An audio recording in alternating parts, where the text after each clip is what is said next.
Let's call back again on stage Dr. Det Abrera for our synthesis discussion. Yes. And welcome back again, Doc. Doctor. Dr. Det. Maraming salamat, Abby at saka Mark. So makikita po ninyo, iba-iba ang aming henerasyon. Subalit, lahat tayo may fears Yes, na nagmumula doon sa mga narinig natin.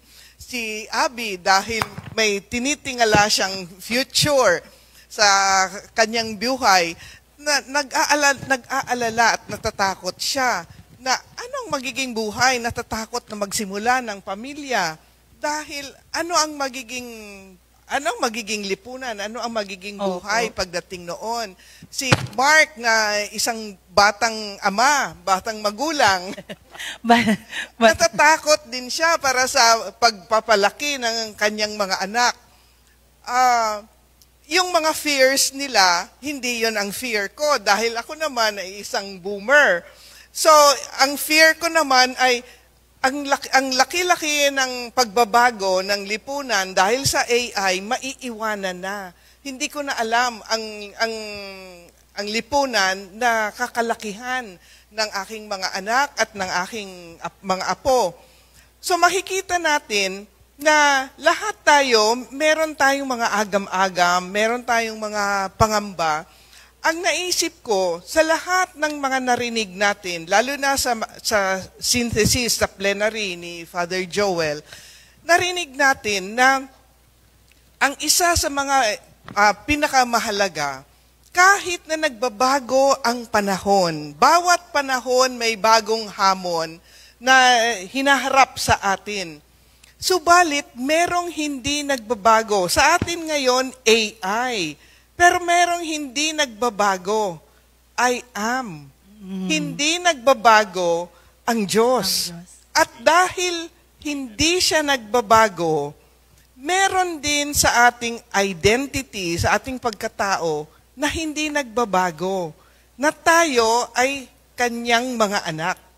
So, ibig sabihin, kahit na napakalaki na ng capacity ng AI sa information, it can mimic human intelligence.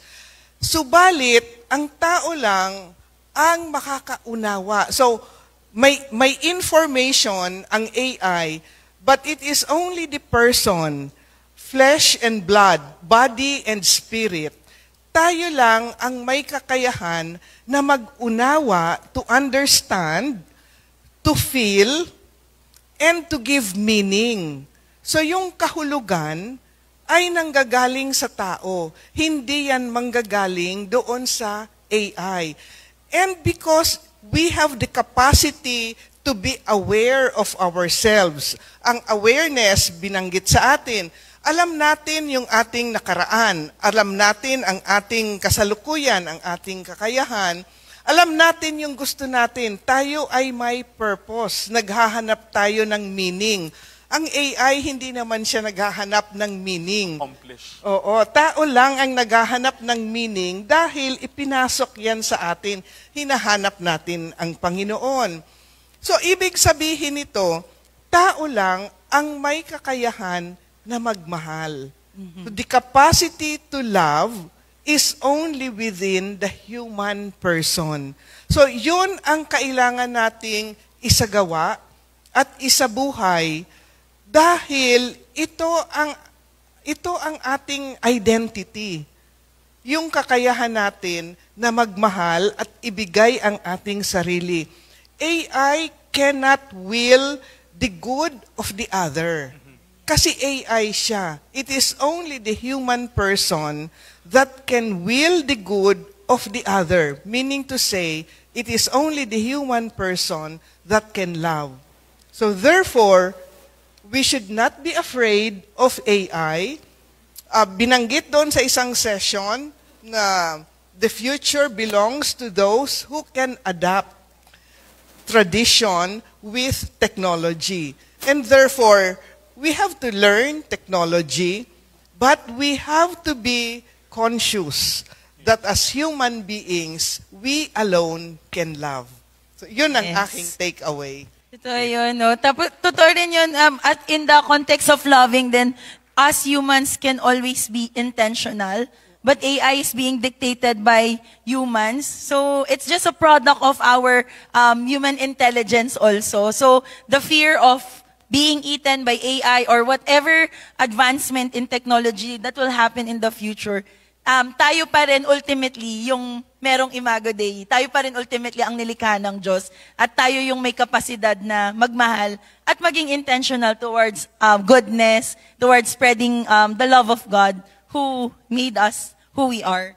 Indeed. And sa na-mention pa ni Doktora, especially that we're the ones capable for discernment. Yes, yes. Na I'm struck na sana we will not be guided by big language model, but we will be guided by the word. Yes, and yes. especially that we are anchored not in algorithms or hindi tayo swayed with algorithm, and the only way, because as you know, probably produced by AI also, so it is really important that we'll be anchored on hope. Yes, And that hope has a name, that is that Jesus. we never lose sight of that or lose grip of that. Kaya ngayon nire-remind ni Doktora sa atin na what never changed over the years, even with all this advancement, is the same God. Indeed. And Indeed. it's the same hope. And I guess we are that hope, that bearers of hope. Kaya even with that fear, we overcome knowing that God is still in control. His word remains true over the years and in the years to come,